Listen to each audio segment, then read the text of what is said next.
같이 기도함으로 새벽기도 시작합니다. 하나님 아버지 감사합니다. 오늘도 하나님 앞에 나아갑니다.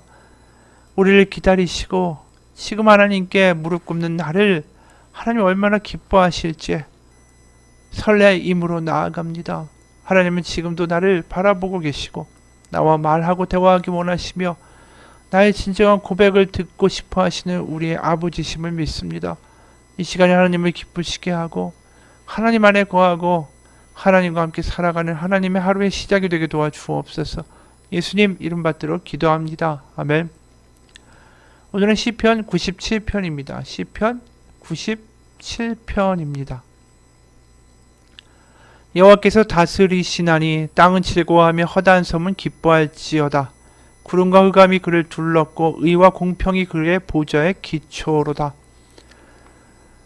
불이 그의 앞에서 나와 사방의 대적을 불사르시는도다. 그의 번개가 세계를 비추니 땅이 보고 떨었도다. 산들이 여호와의 앞 곧 온 땅의 주 앞에서 밀랍같이 녹았도다.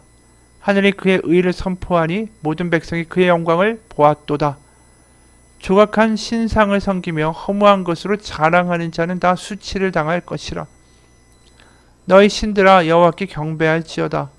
여호와여 시온이 주의 심판을 듣고 기뻐하며 유다의 딸들이 즐거워하였나이다.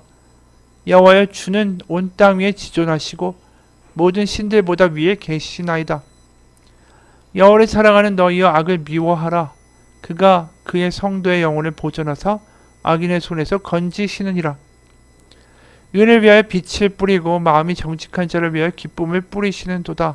의인이여 너희는 여호와로 말미암아 기뻐하며 그의 거룩한 이름에 감사할지어다. 아멘.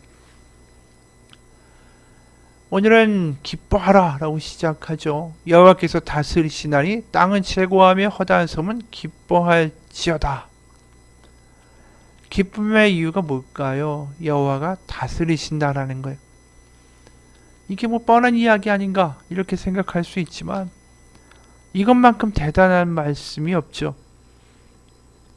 세상이 아무리 혼돈스럽고 난리가 나고 천연재해가 있고 내 삶에서 풍파가 있다 할지라도 그 모든 것 가운데 주님이 다스리고 계신다.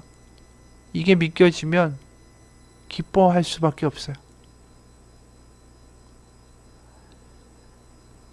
우리가 내 삶을 내가 컨트롤해야 한다라고 살아갈 때가 너무 많죠. 내가 계획을 세웠고 내가 행복한 가정의 청사진을 그렸고 내가 10년 후에는 이런 직장에서 이런 직급까지 가겠다. 내가 뭐 10년 후에는 이런 집을 사겠다. 뭐 여러 가지 계획들을 세우죠. 그러면서 내 인생을 거기다가 밀어붙이고 컨트롤해 나가기 시작해요. 아이들도 이렇게 시켜야 되고 나는 무슨 공부를 해야 되고 어떤 준비를 해야 되고 다 그렇게 바쁘게 살아가요. 근데 어느 날 갑자기 예상치 않은 일들이 터지죠. 건강이 나빠져요. 아이가 갑자기 말을 안 듣고 선생님이 학교에 와보라라고 이야기하기 시작해요. 어느 날 갑자기 부모님이 빚을 졌다고 도와달라고 이야기해요. 내가 예상치 않은 일들이 뻥뻥 터져나가면서 이 내 삶이 내 손아귀 위에서 빠져나가는 것을 경험할 때가 있어요. 더 이상 내가 내 인생이라는 이 자동차의 운전대에 앉아는 있는데 더 이상 운전이 안 되는 거예요. 차가 막 사방팔방으로 흔들리는 그런 불안한 일이 벌어지는 거죠. 건강도 그렇고 주변도 그렇고 혼란과 두려움이 있는데 차는 조정이 안 되고 마구 어디로 달려가고 있는데 그때 유일한 소망이 뭘까요? 나는 이런 통제권, 컨트롤할 수 없지만 그런 상황 가운데 하나님이 다스리신다. 이게 경험되는 것만큼 기쁜 게 없죠. 나의 혼란스러운 삶 가운데 더 이상 내 손 안에 내 삶이 컨트롤되지 않는 가운데에 그 폭풍 같은 삶 가운데 하나님이 다스리신다. 그게 내 안에 믿어지고 체험되고 소유될 때 할렐루야 기쁨이 터져 나오는 거예요. 그러니까 오늘 2절부터 7절까지 이런 노래를 하죠. 구름과 흑암이 그를 둘렀고 의의 공평이 그의 보좌의 기초로다. 불이 그의 앞에서 나와 사방의 대적을 불사르시는도다. 하나님이 다스리신다라는 거죠. 그의 번개가 세계를 비추니 땅이 보고 떨었도다. 내가 땅을 두려워하고 대적을 두려워했는데 내가 어떻게 될까 걱정하면서 근심 걱정 속에 살았는데 하나님이 다스리신다. 산들의 여호와의 앞 곧 온 땅의 주 앞에서 밀랍같이 녹았도다. 하늘이 그의 의를 선포하니 모든 백성이 그의 영광을 보았도다.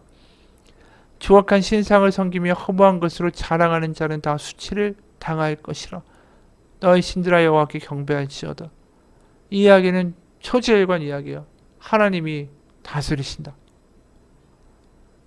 여러분, 그 기쁨이 우리 가운데 있기를 원합니다. 하나님이 지금 다스리고 계시다. 그래서 8절에 여호와여 시온이 주의 심판을 듣고 기뻐하며 하나님이 다스리신다라는 것을 믿고 기뻐하며 유다의 딸들이 즐거워하였나이다. 모든 기쁨의 원인이 하나님이 다스리신다라는 거예요.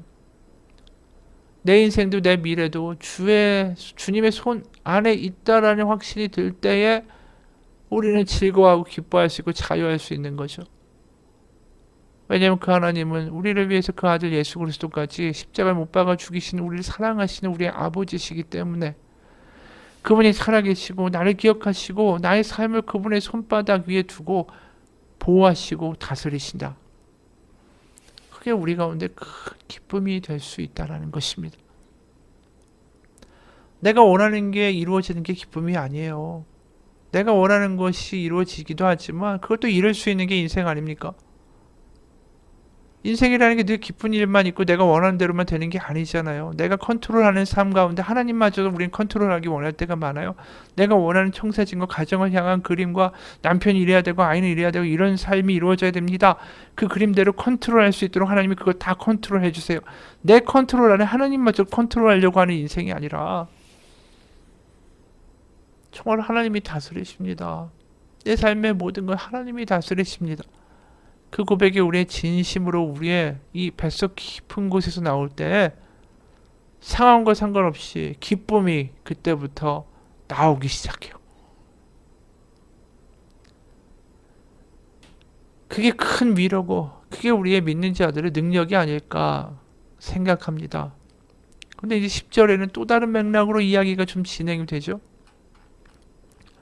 10절에 여호와를 사랑하는 너희 악을 미워하라. 그가 그의 성도의 영혼을 보존하사 악인의 손에서 건지시느니라. 11절에는 의인을 위하여 빛을 뿌리고 마음이 정직한 자를 위하여 기쁨을 뿌리시는도다. 의인이여 너희는 여호와로 말미암아 기뻐하며 그의 거룩한 이름에 감사할지어다. 여기선 갑자기 의인과 악인의 대조가 나오기 시작하죠. 왜 의인과 악인 또 악에 대한 이야기가 나올까요? 우리가 삶에서 풍파와 혼돈을 경험하는 것 중에 상당수의 원인이 악 때문이에요. 악이라는 것은 어떤 도덕적인 악도 있지만 천연재해도 악이고 우리가 죽음도 악이죠. 하나님 보실 땐. 그리고 우리가 건강이 무너지고 질병에 걸리는 것도 악이죠. 또 악한 사람이 우리를 시달리게 하고 짓밟고 자신들의 이익을 극대화하는 삶의 모습도 악인 것이죠. 그러니까 이 악 때문에 우리 인생이 궤도에서 이탈하게 되는 것도 그 이유예요. 그러니까 이런 악에 대해서 사실은 어떻게 대적할까? 그러니까 우리가 하나님이 우리를 다스리신다. 우리는 하나님 품에 안에 있다. 거긴 좋습니다. 그럼 우리가 이제 저 악을 보면서 악한 세상을 보면서 악한 사람들을 보면서는 어떤 마음을 품어야 할까? 그 이야기를 하는 거죠. 그럼 악을 피해야 될 것인가? 악을 잊고 살라고 하는가? 악을 무시하라. 악을 외면하라. 너희는 하나님 안에 있으니까 악에 대해서 생각조차 하지 말라. 악을 떠나라. 뭐 이런 식의 이야기를 할까요? 아니, 악을 미워하라고 이야기해요. 굉장히 적극적인 말을 하고 있다라는 거죠. 우리가 주님 앞에 이제 주님이 나의 삶의 인도자시고 나의 삶을 모두 다 컨트롤하시고 다스리십니다. 그러면서 우리를 괴롭히는 악에 대해서는 미워하라는 말을 하죠. 굉장히 적극적인 말이에요. 미워한다라는 건. 그렇다고 악을 대적하라고도 말씀하시지 않아요. 악을 우리의 힘으로 어떻게 이기겠어요? 세상에 그 무지막지한 악을 우리가 이길 능력이 있나요? 우리는 힘이 안 되니까 하나님이 십자가와 부활을 주신 거 아닙니까? 악을 이기실 분은 하나님이시죠. 우리가 하는 게 아니에요. 그럼 악을 외면하라고 이야기하는 것도 아니고 악을 대적하라는 것도 아니고 여기서 굉장히 중요한 말이 쓰였죠. 악을 미워하라. 이게 도대체 뭐냐는 거죠. 하나님을 믿는 신앙은 악을 미워하는 것과 연관이 있다는 이야기 아닙니까? 우리가 성경에서 남왕국과 북왕국이 이제 멸망을 하게 되죠. 각각 아수르와 바벨론에 의해서 멸망을 하는데 그때 선지자들이 이런 얘기를 해요. 미가서 3장 1절에서 4절이에요. 미가서 3장 1절에서 4절. 내가 또 이르노니 야곱의 우두머리들과 이스라엘 족속의 통치자들아 들으라. 정의를 아는 것이 너희의 본분이 아니냐. 너희가 선을 미워하고 악을 기뻐하여. 악인들이라는 거죠. 이 악인들에 대하여 하나님이 느끼시는 감정이에요. 내 백성이 가죽을 벗기고 그 뼈에서 살을 뜯어 그들의 살을 먹으며 약한 자들의 살을 먹고 그 가죽을 벗기며 그 뼈를 꺾어 다지기를 냄비와 속 가운데 담을 고기처럼 하는도다. 그때 그들이 여호와께 부르짖을지라도 응답하지 아니하시고 그들의 행위가 악했던 만큼 그들 앞에 얼굴을 가리시리라. 그러니까 하나님이 이 남왕국과 북왕국을 망하게 하신 이유가 뭐냐 하면 그 위정자들이 악인들이 힘 있는 자들이 그 백성들을 그렇게 도륙하고 그리고 그들에게 착취를 하고 그들의 삶을 피폐하게 만들었다라는 거예요. 그것 때문에 하나님이 분노하셔서 그들을 멸망시키신 이유다라는 거죠.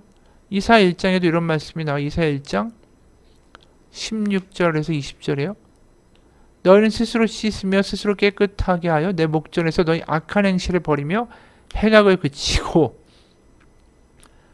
선행을 배우며 정의를 구하며 학대받는 자를 도와주며 고아를 위하여 신원하며 과부를 위하여 변호하라 하셨느니라.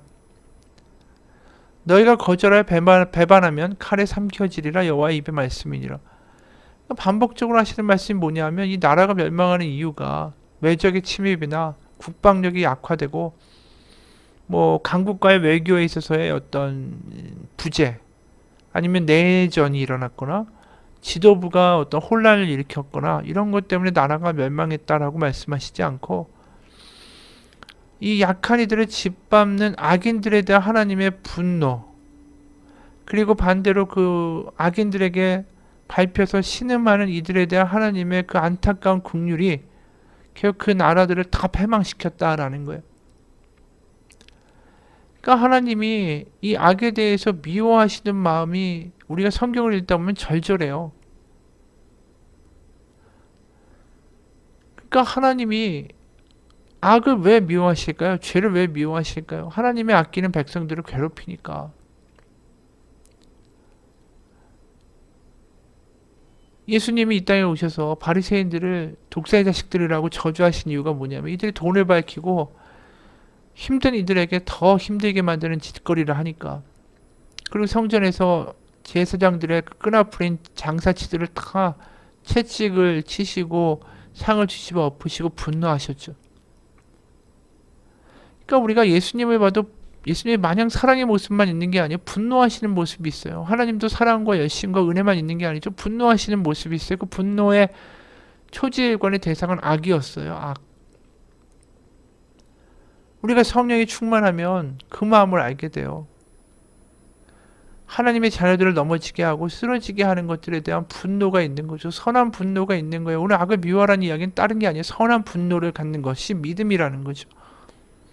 그러니까 무조건 사랑하고 덮어주고 이런 게 아니라 악한 것에 대하여 하나님의 마음이 느껴지셔서 이 선한 분노를 가지고 사는 것이 마땅하다라는 거죠. 우리가 하나님 품에 안겨서 내 삶에 이렇게 힘들고 지치고 낙담되고 밟히고 악인들에게 시달리고 악에 의해서 질병에 걸리고 내 삶이 어디로 가는지 모를 때 하나님이 내 삶을 다스리십니다. 내 삶이 하나님 손에 있습니다.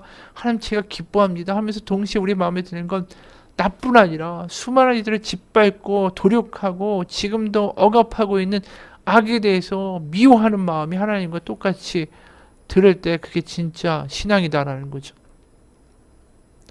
그럼 뭐가 될까요? 기도하게 되는 거예요. 하나님 이 땅의 악을 이기고 하나님의 종말의 때가 오고 하나님 이 세상을 핍박하며 믿는 이들을 신음하게 하는 저 악한 정사와 권세들이 무너지게 하여 주옵소서.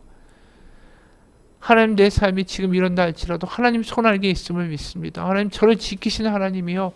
지금도 힘들어하고 아직도 복음을 듣지 못하는 이들을 위하여 하나님의 그 심판이 있게 하여 주옵소서. 이런 기도가 같이 나가게 되는 거죠. 예컨대 이런 것도 마찬가지인가 아닌가 싶어요. 하나님이 이혼을 싫어하신다. 하나님이 이혼하는 사람들을 싫어하시는 게 아니죠. 이혼하게 만드는 여러 가지 상황들을 미워하시는 거예요. 왜 그럴까요?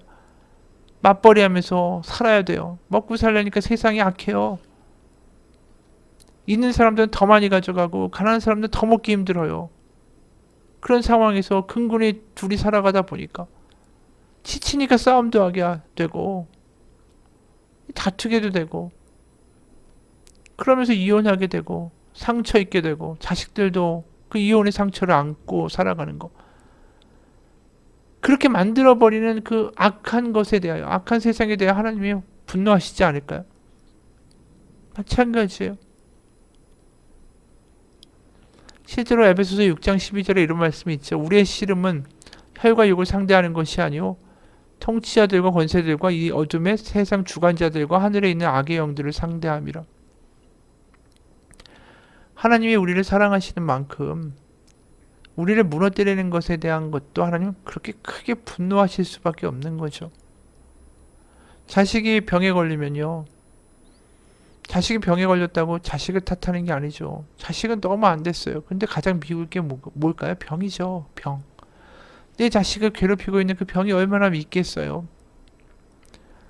여러분 우리가 이 시편 오늘 읽으면서 느끼는 건 뭐냐 하면 하나님 안에서 우리가 하나님 안에 살아갈 때 우리가 경험하는 건 하나님이 나의 장막이 되시고 나의 삶을 다스리신다는 기쁨과 안도와 안식이 있으면서 동시에 세상에 대한 선지자적인 분노도 같이 존재하는 게 믿음이라는 걸 보여주는 거죠. 우리가 중보 기도를 하면서 또 누군가를 위해서 기도하면서 거기서 하나님이 주시는 뜨거움이 느껴질 때는 이런 거예요. 하나님, 이 질병이 하나님의 어린 양을 너무나도 아프게 하고 고통스럽게 하고 괴롭게 하고 있습니다. 악과 세상의 질병을 싫어하시고 미워하시는 하나님이시오. 이 질병에서 이 어린 양이 자유케 하여 주옵소서. 하나님의 손에 있는 하나님의 통치 하나님의 나라가 임하게 하여 주옵소서. 하나님이 다스리시고 하나님이 고치신다라는 하나님의 은혜의 장중에 거하며 하나님 기쁨을 회복하게 하여 주옵소서. 이게 기도가 이렇게 된다라는 거죠. 하나님의 마음이 느껴지고 그냥 하나님 고쳐주세요. 하나님 도와주세요. 이런 게 아니에요. 우리의 믿음이 좀 더 적극적이고 하나님의 마음을 가지고 뜨겁게 기도하며 하나님 앞에 나아갈 때 하나님의 역사가 드러나는 거죠. 우리의 기도가 그렇게 좀 불붙기 원합니다. 뜨거워지기 원합니다. 같이 기도하겠습니다. 하나님, 우리의 삶이 혼란 속에 갈지라도 우리의 삶은 하나님 가운데 있음을 믿습니다. 우리를 흔들어대는 악과 질병과 악한 세력과 세상의 모든 문제들 가운데 신음하고 있는 하나님이 불쌍한 상황 하나님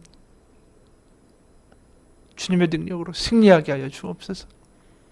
하나님이 미워하시는 이 악들로부터 우리를 지키시며 하나님이 가장 싫어하시는 질병과 죽음과 악으로부터 우리를 자유케 하사 하나님의 통치 가운데 임하며 하나님의 나라 가운데 거할 수 있는 우리의 삶이 되게 도와주옵소서.